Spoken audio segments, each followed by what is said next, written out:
नमस्कार। आज का मेरा वीडियो है लेजर शार्प फोकस रखें। ये लेजर शार्प फोकस क्या है? यानी अपना काम पर अपना फोकस ऐसा होना चाहिए जो बिल्कुल सटीक हो। जैसे उदाहरण के रूप में अर्जुन से जब पूछा गया कि उसे पेड़ पर क्या दिखाई दे रहा है, तो उसने कहा चिड़िया की आँख। ऐसा उसने क्यों कहा? क्योंकि उस द्रोणाचार्य ने चिड़िया की आँख भेदने के लिए ही ये देखने की कोशिश की थी कि उस पेड़ पे को दिखा करके ये कोशिश की थी, ये जानना चाहा था कि किस व्यक्ति का फोकस कितना ज़्यादा है। तो जहाँ पेड़ इतना बड़ा होता है, लोगों को बहुत सारी सी चीज़ें दिखाई दी, वहाँ अर्जुन को चिड़िया की आँख दिखाई दी। इसका मतलब आपका फोकस बहुत ज़्यादा है। इसी तरीके से जो व्यक्ति अपने काम को फोकस्ड होकर के करता है, तो उसके काम में उसको सफलता मिलती है। अब इस फोकस्ड काम के लिए काम कैसे ढूंढें, इस काम को करें कैसे? तो देखिए, फोकस्ड काम वो होता है जिस काम में आपकी रुचि होती है और आप उसे करना चाहते हैं। मान लीजिए आपको 10th क्लास का एग्ज़ाम देना है, तो आपका फोकस 10th क्लास के एग्ज़ाम के लिए ही होना चाहिए। यानी एग्ज़ाम के लिए होना चाहिए और 10th क्लास के एग्ज़ाम के लिए जो आपके सब्जेक्ट हैं, पहला आपका जो ध्यान जाना चाहिए, सो मॉर्निंग से सबसे पहले जब आपका ध्यान जाना चाहिए तो उन सब्जेक्टों पर जाना चाहिए जिनमें आप कहीं ना कहीं वीक हैं। क्योंकि आपको तो सफलता लेनी है और 100% मार्क्स लेनी है। अब 100% मार्क्स किसी व्यक्ति को कब मिलते हैं? जब उसका फोकस बराबर हो। यानी आपको पता है कि आपकी कमी कहाँ है और यदि आप उस कमी पे काम कर रहे हैं तो आप सफल हो जाएंगे। तो आपको वहाँ पर वो ध्यान देने की ज़रूरत है। यदि आप किसी जॉब के लिए जा रहे हैं तो आपका फोकस इंटरव्यू के लिए होना चाहिए। यदि आप पर्टिकुलर किसी सब्जेक्ट में रुचि दिखाते हैं तो आपका फोकस जो है उसमें होना चाहिए। जैसे अभी आपने देखा कि कुछ लोगों ने जो है बहुत सारे से रिसर्च किए हैं, नए नए रिसर्च लेकर के आए हैं। बहुत सारे नए नए फिल्म में जो है अपने अपने काम के जो है उन्होंने वेरिएशन दिखाए हैं। बहुत तरीके का नए नए टेक्नोलॉजी को यूज़ किया है, नई तरीके से प्रेजेंटेशन किया है। ये चीज़ें कब हो पाती हैं? ये चीज़ें तब हो पाती हैं जब आपका काम पर फोकस होता है, जब आप अपने काम को अहमियत देते हैं। यानी आपका ध्यान सोते जागते सिर्फ अपने काम पर होता है, तब आप उस काम को कर पाते हैं। काम और इस काम में कोई परिवर्तन नहीं होना चाहिए। जैसे कुछ कलाकारों का आर्ट्स पे फोकस होता है, कुछ का साइंस पर खूब फोकस होता है, कोई किसी का बिजनेस पर फोकस होता है, किसी का किसी और चीज़ पर होता है। तो ऐसे पहले तो आप अपना फोकस निश्चित कीजिए कि आप क्या बनना चाहते हैं, क्या करना चाहते हैं, उसकी बारीकियों को समझिए। और उदाहरण मैंने आपको बता दिया कि अर्जुन की तरीके से इतने बड़े पेड़ में आपको सिर्फ जैसे अर्जुन को आँख दिखाई दी, इसी तरह से आपको अपना वो ही लक्ष्य दिखाई देते रहना चाहिए। सुबह शाम उठते जागते वो। और इसको रखेंगे कैसे सामने कि आप पहले इसको प्रायोरिटी देंगे। वैसे तो जिनका फोकस होता है उनको ये असर ही नहीं होता कि बाहर की चीज़ें क्या हो रही हैं। मैंने ऐसे ऐसे फोकस्ड व्यक्तियों को देखा है, अपनी लाइफ का एक्सपीरियंस बता रही हूँ। एक बहुत बड़े भरतपुर के एक बहुत बड़े जो है यूनिवर्सिटी में एक प्रोफेसर थे, डॉक्टर रामानंद तिवारी जी। मैं शायद रही होंगी उस समय 6-7 ईयर्स की। तो वो मेरे घर आया करते थे। उनके अंडर में बहुत सारे स्टूडेंट रिसर्च करते थे।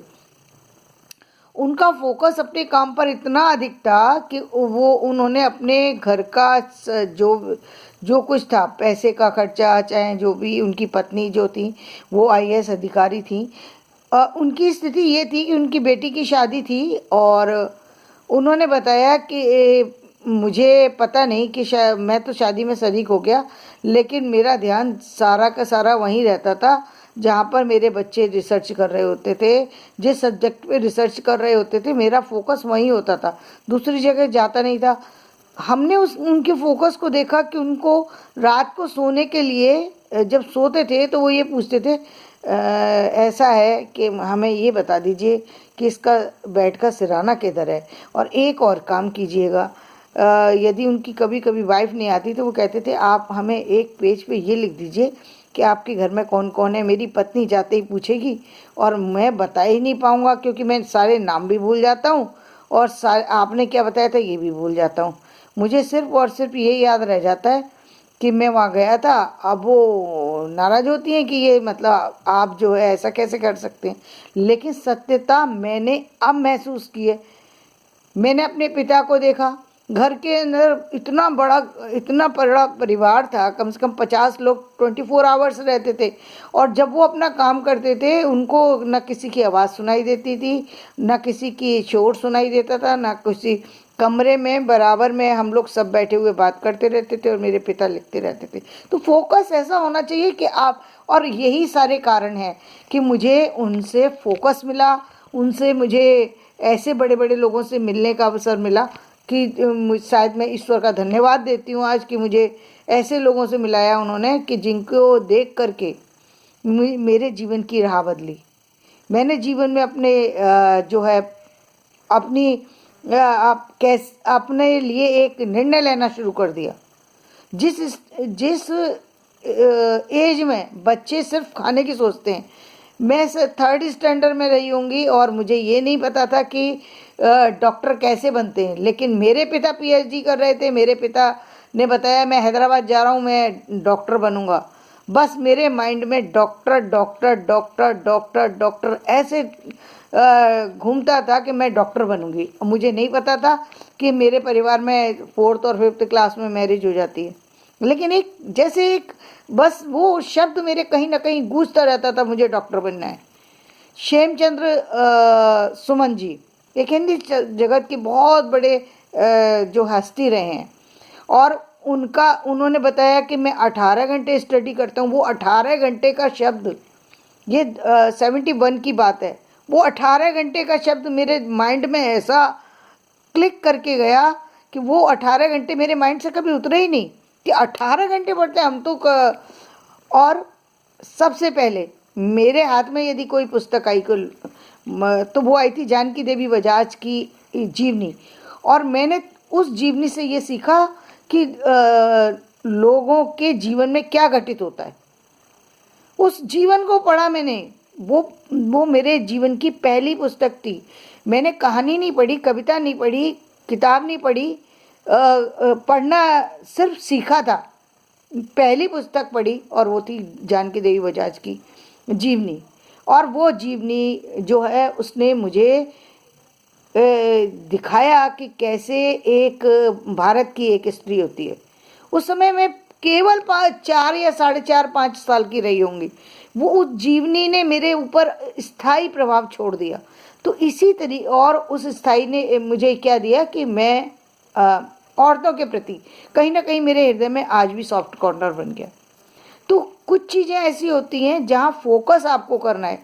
तो आपके मन में भी यदि कोई ऐसी प्रतिभा ने जन्म ले रखा है जिसके लिए आप कुछ करना चाहते हैं, जिसमें आप कुछ बनना चाहते हैं, तो अपने फोकस को वहीं लेकर के जाओ और उस काम को करो जिसको करने में आपकी रुचि है। आप देखेंगे आपका जीवन बदलता जा रहा है और एक दिन आप उस मंजिल पर पहुंच चुके हैं जिसको पाना चाहते थे।